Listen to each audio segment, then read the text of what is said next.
untuk modul ajar pelayanan prima yang sudah saya buat. Nah, di sini untuk modul ajarnya, materinya penerapan dasar pelayanan prima melalui komunikasi verbal dan non-verbal dan bekerja sama dengan kolega dan pelanggan dalam lingkungan sosial yang berbeda. Nah, di sini saya alokasikan waktu itu 10 kali pertemuan, di mana 10 kali pertemuan itu saya bagi menjadi 3 materi utama. Yang pertama itu pelayanan prima, room service atau menerima telepon melalui nomor hotel yang diantarkan makanan atau minumannya ke kamar tamu. Kemudian yang kedua itu pelayanan di restoran. Nah, pelayanan di restoran ini ada 2, with reservasi atau dengan dengan reservasi terlebih dahulu, dan yang kedua itu without reservasi atau tanpa reservasi terlebih dahulu. Kemudian yang ketiga itu mereka ujian 2 kali pertemuan. Jadi totalnya ke 10 kali pertemuan dengan materi seperti ini. Kemudian kalau asesmen awal kami sudah buat di kelas 10, sudah mencakup semua materi dan udah ada asesmen awal pelayanan prima Niki. Jadi kami tinggal klasifikasikan kemampuan anak-anaknya. Kemudian untuk materi pembelajaran sebentar, yang asesmen awal itu cantumkan di sana. Di asesmen di bagian belakangnya sendiri, kan muridnya di sini diidentifikasi sesuai dengan Niki. Asesmennya semua di belakang di barcode. Berarti muridnya itu sudah memiliki pengetahuan dasarnya sudah menjawab asesmen awal, sudah minat bakatnya sudah diidentifikasi juga, udah dikasih kompetensi awal gitu, jadi berupa tes awal sudah. Kemudian untuk materi pembelajaran di sini ada pengetahuan aplikatif dan nilai dan karakter.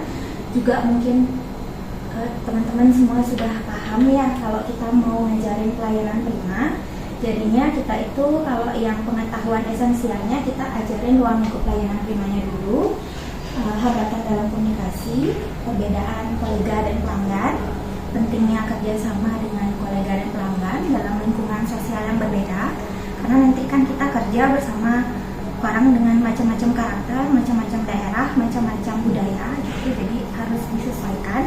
Kemudian kita belajar menangani konflik dan keluhan kolega serta pelanggan dalam lingkungan sosial yang berbeda. Berarti yang tadi disebutkan itu masuk kategori pengetahuan esensial ya? Esensial. Kalau aplikatifnya kita akan mencoba sesuai dengan SOP-nya masing-masing, karena di setiap materinya itu kita punya SOP penanganan room service, bagaimana penanganan tamu reservasi gimana, without reservasi gimana, seperti ini kita masukkan ke aplikatif. Kemudian kalau karakternya menunjukkan akhlak mulia yang mencerminkan kedewasaan moral dan spiritual, menghargai keragaman, rasa ingin tahu, menyampaikan argumentasi logis yang didukung oleh bukti, menciptakan tindakan atau karya kreatif yang kompleks. Sebenarnya semua ini termasuk yang dimensi profil lulusannya. Tapi dari 10 pertemuan setiap pertemuannya itu ada 2 dimensi profil lulusan yang akan saya cari. Seperti itu. Karena ini 10, berarti ada dimensi yang itu diamati 2 kali berarti.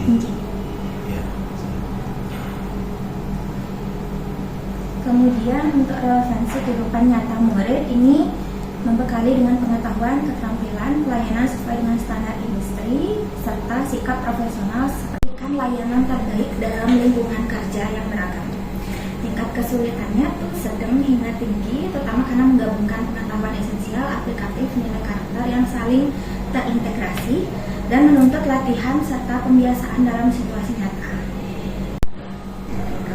Kemudian Niki sampun dimensi profil lulusan semuanya saya centang, tapi dibagi menjadi setiap pertemuan 2 DPL. Dimensi profil, masing-masing dimensi ini kan ada kompetensinya, indikator. Sehingga itu yang mungkin doa yuk fokuskan, karena kalau iman itu kalau tidak salah 4 sampai 5 indikatornya. Apakah ke semuanya mau diamati atau yang mana-mana? Kalau di setiap pertemuannya untuk DPL 1 keimanan dan ketakwaan ada indikator satu aja yang saya cari seperti ini kan. Yang lagi satu misalkan kalau keimanan dan ketakwaan 2 indikator, pokoknya 2 aja yang saya nilai pertemuan nikah tidak banyak-banyak. Iya, oke. Tapi lebih lengkapnya dia diisi nih. Diisi indikator di setiap pertemuan.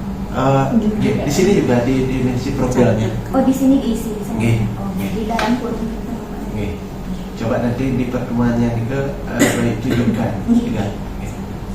Oke.